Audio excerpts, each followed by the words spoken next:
Salam sejahtera bagi kita jemaat yang dikasih Tuhan. Kita bertemu lagi dalam Renungan Harian GKI Kebonjati bersama saya Penatua Agus Gunawan.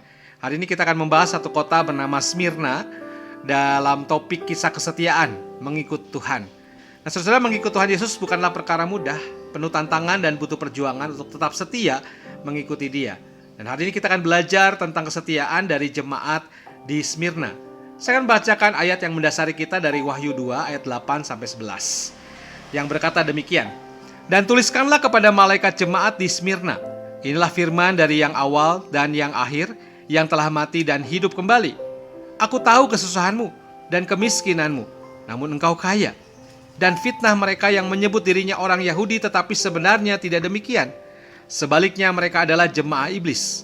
Jangan takut terhadap apa yang harus engkau derita.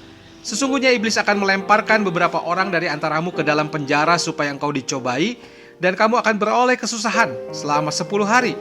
Hendaklah engkau setia sampai mati, dan aku akan mengaruniakan kepadamu mahkota kehidupan. Siapa bertelinga, hendaklah ia mendengar apa yang dikatakan Roh kepada jemaat-jemaat. Barang siapa menang, ia tidak akan menderita apa-apa oleh kematian yang kedua." Nah, sudah dalam studi literatur yang saya dapatkan, didapat keterangan bahwa kota Smyrna ini adalah kota kuno di pesisir barat Asia Kecil, sekarang disebut Izmir. Dan pada waktu itu Smyrna merupakan kota yang bersaing dengan Efesus. Smyrna mengklaim sebagai kota nomor 1 di Asia Kecil dalam hal keindahan dan ukuran. Dan di kota ini terdapat jemaat Kristen, yang kemungkinan besar jemaat Smyrna didirikan oleh Rasul Paulus dalam perjalanannya yang ketiga. Kisah Para Rasul 19 ayat 10 itu adalah isinya catatan tentang bagaimana Rasul Paulus mempersaksikan Injil di kota itu.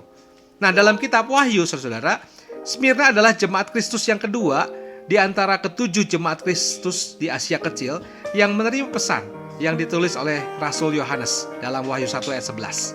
Dalam pesannya kepada jemaat Smyrna, Rasul Yohanes menasihatkan agar mereka tetap setia pada Tuhan di tengah berbagai pencobaan. Di sini kata cobaan itu memiliki 3 makna, yaitu yang pertama, pencobaan dalam arti kesusahan yang dialami oleh jemaat Smyrna.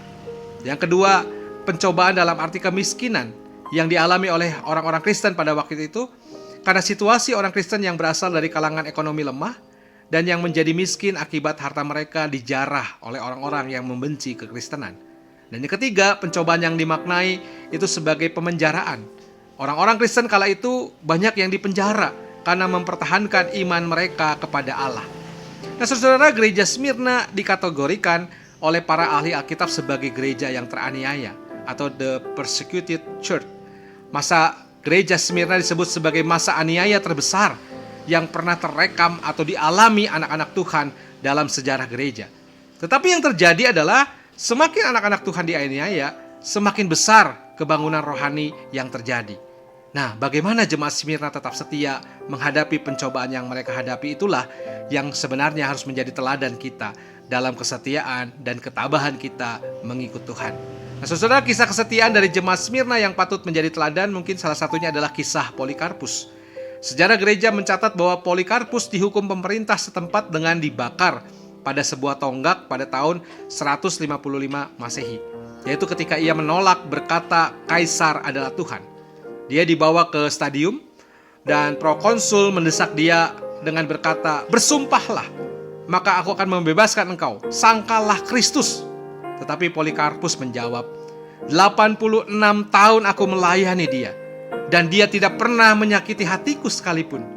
Bagaimana mungkin aku dapat menghujat Raja dan Juru Selamatku?